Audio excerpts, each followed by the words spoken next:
উনি আওয়ামী লীগ করতেন, কিন্তু বিএনপির যখন বিরোধী তখন ভোলায় ফোন করেছেন, বলছেন ফখরুল ইসলাম আলমগীর উনি আসতেছে ভোলায়, মনে করবা ওবায়দুল কাদের আসতেছে, আমার বাসায় থাকবে সে, খাওয়া দাওয়া সবকিছু আমি বলে দিছি উনি করবেন। এই ছিলেন তোফায়েল আহমেদ, অসম্ভব ভালো একজন লোক ছিলেন, আল্লাহ ওনাকে বেশ রিসিভ করুন। তোফায়েল আহমেদ সাহেবের বাল্যবন্ধু, আমরা ক্লাস 8 থেকে একত্রে লেখাপড়া করছি, গভর্নমেন্ট স্কুলে একত্রে পড়ছি, আমরা বিএম কলেজে পড়েছি এবং ঢাকা ইউনিভার্সিটিতে পড়েছি, একই হলের বাসিন্দা ছিলাম। উনি 4 বার মন্ত্রী ছিলেন, কিন্তু আমি একটা কথার 3টা গুণ ওনার সম্বন্ধে আমি বলেছি একটু আগে, যে উনি অসম্ভব মা ভক্ত ছিলেন।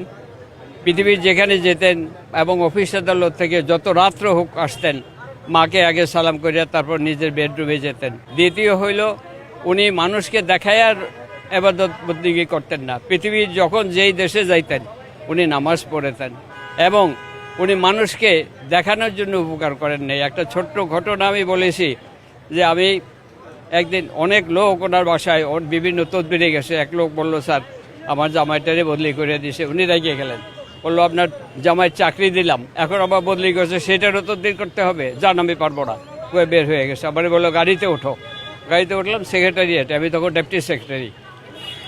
আসার পরে কাকে যেন ফোন করলো, ও চেয়ারম্যান সাহেব, অমুক রে আপনি চাকরি দিয়েছিলেন আমার রিকোয়েস্টে, তার ওয়াইফ প্রেগনেন্ট, আপনি মেহরবানি করে ওরা যদি বদলিটা ক্যান্সেল করেন। আমি বললাম, তুমি এটা কি করলা? 200 লোকের সামনে তুমি তাকে বিদায় করে দিলা, তার শ্বশুরে, আর তুমি এখন কাজ করলা? বলে, আমি তো মানুষের দেখানোর জন্য করি না। এই ছিলেন তোফায়েল আহমেদ, আল্লাহ ওনাকে বেশ রিসিভ করুন। আল্লাহর বাপ মানুষ সবাই বেশ রিসিভ করলো। অসম্ভব ভালো একজন লোক ছিলেন, অনেক ভালো লোক ছিলেন। উনি আওয়ামী লীগ করতেন, কিন্তু বিএনপির যখন বিরোধী তখন ইয়েতে ছিলেন না, উনি ভোলায় ফোন করেছেন, বলছেন কালকে ফখরুল ইসলাম আলমগীর সচিব উনি আসতেছে ভোলায়, মনে করবা যে ওবায়দুল কাদের আসতেছে, আমার বাসায় থাকবে সে, খাওয়া দাওয়া সব কিছু আমি বলে দিছি উনি করবেন। এই ছিলেন তোফায়েল আহমেদ। আপনারা দোয়া করেন, আল্লাহ ওকে বেশ রিসিভ করুক। ওর একটা মাত্র মেয়েটা তার জীবন উৎসর্গ করে দিছে। জামাই একজন ডাক্তার, স্কোয়ারের, সারা দিন রাত 24 ঘন্টা তার সেবাদত খেদমত করেছে। আল্লাহ ওটাকে বেশ রিসিভ করুন। আমার নাম আব্দুল হামিদ।